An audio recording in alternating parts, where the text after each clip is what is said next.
gas lines were severed and booby trapped, and there was other booby traps placed and stuff like that.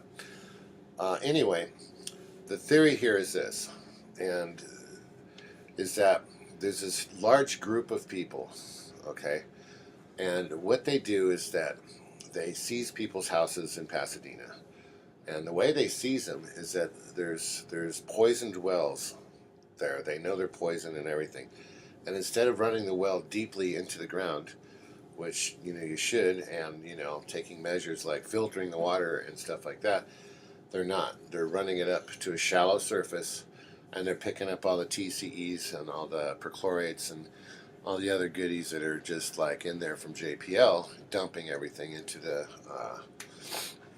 arroyo. Now they pump this stuff into the neighborhoods, knowing people are going to get sick. It was openly told to me that my water's poisoned, my water's poisoned, my water's poisoned by the head of the water department when I was arguing with her, and about having my water stuff put on. And then the Sammy told me how to take how the best thing to do was to take a bath, but put in like a bottle of isopropanol alcohol, and that would really work good, good for the muscles and everything, right? But it's poison, and it makes the thing driver. It drives it into you deeper. Now, they had, underneath the house, they had broken the pipe on purpose for the sewer drainage, and they had created an actual a vault for sewage to accumulate under the house and then slowly leach out through the electric power run that runs alongside the driveway and into the yard, which has got a layer of really old sewage on it.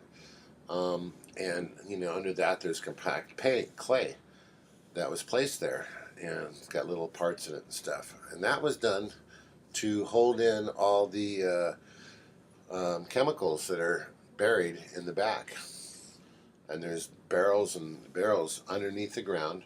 The house in the back, 2192 Corson Street, Pasadena, California, is sinking into the ground. There is no pad on that house, yet that house was not red tagged. That house was not yellow tagged. They keep that house active. More people are going to be moving in there. They did not rehook up the sewer line. I did. I had a temporary 2-inch hose to run the sewer line into the thing. The sewer line was cut and allowed to, on the P-trap in the middle of the yard, and allowed to escape gases into the yard. Now the reason why that is because it's a biomass. The biomass needs to be kept alive and fed. And that what that does is that knocks down all the chemicals. Now, I was told by a source that there's drug manufacturing going on in Pasadena over there, illicit drugs. And they're dumping, there's the theory, and it's just a theory, but they're dumping the chem. They don't have any place to put them, so they dump the chems into the backyard. All right? They dump them into the backyard, and then you got the sewage and all that stuff to kind of, quell it down, right, to eat them. And it works over time, but no human being should be there. It's too powerful, and it's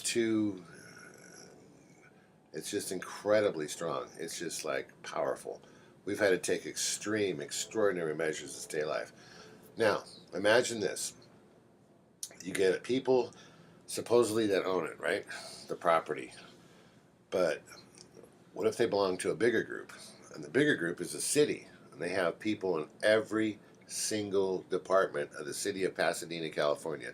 Every single department, including the clerk's office and including the judges, the magistrate, okay? They use a magistrate, not a judge. And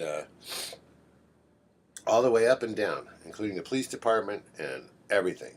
So they have formulated a method of taking people's properties, okay? Taking people's properties, making them sick, and taking them. For instance, Pasadena controls the entire health department. Everything. Nothing is counted. Nothing goes outside. They have jurisdiction on everything. You can't get to the records. Yet people get sick there, and especially the elderly or the weak or whatever. They get sick, they go into a hospital, nursing home, and their property gets seized after a month or two because that's legal. They can legally seize their homes unless their homes are in a trust or something. And then you have head of occupancy, head of inspections. You got code compliance. They all come down and swoop down and say, "Oh, this place is no good," right? We're condemning it, right?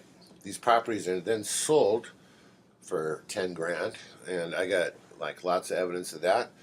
And 10 grand a piece is the average. These properties are sold, and then what they do is they sell them and transfer them to a shell group. Okay, Sami Masri, Muhammad Kamura, Hassan Kamura, and Hussein Babaki.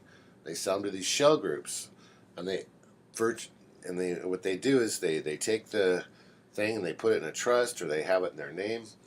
And but the real owners are the actual city people, and it's all in a group. Everyone throws into it, and they so basically what they're doing is you take a well, and you know that the water's poisoned, and you have a deep, it should be a deep well, but what they do is they rise the feed up to the top where all the poison is, because TCE, perchlorates, stuff like that, it's light. It just floats to the top.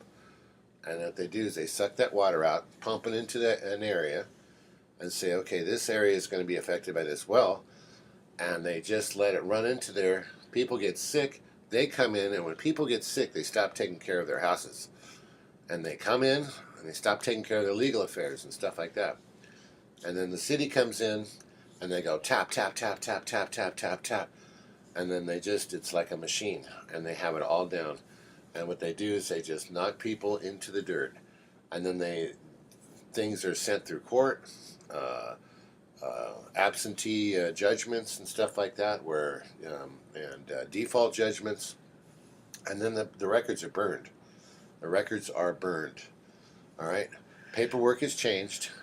You can find the evidence of that through the interactive permit center, and you can see how the paperwork was changed. Things are done.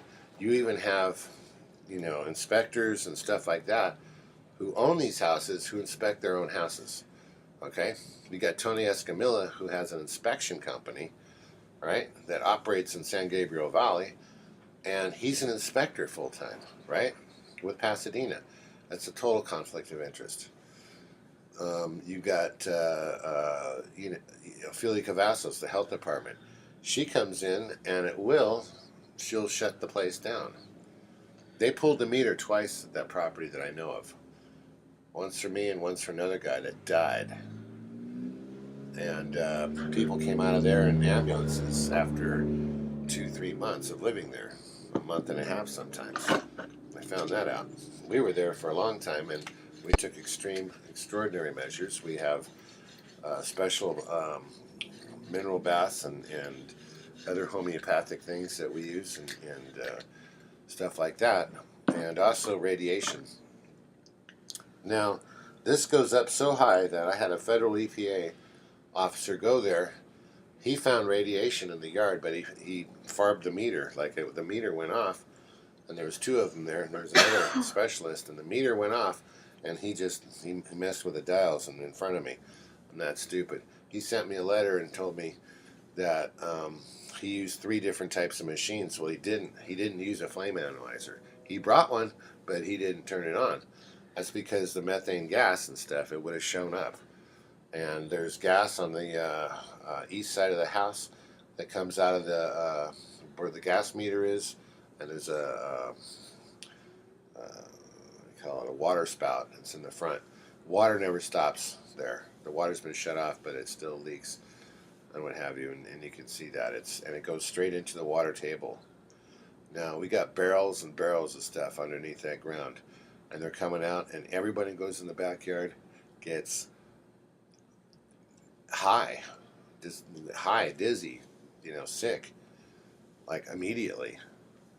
And what happened was I did a remediation on the sewage, and I had to fold it into the backyard. The city didn't come, the owners didn't come.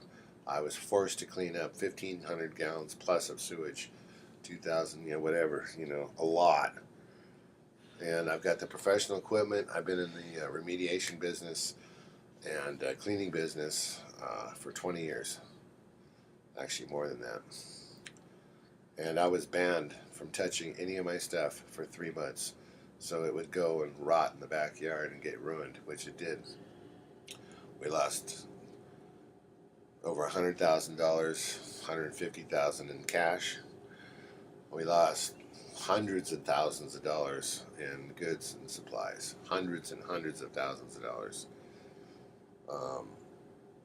And this was all okay by the city.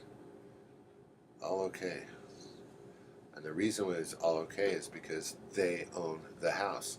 And you will see through the words in the paperwork and the stuff they wrote me that these guys are all working in concert, all working in harmony, all together. It's a collusive group of criminals that are murderous criminals. Anyway, that's all for now.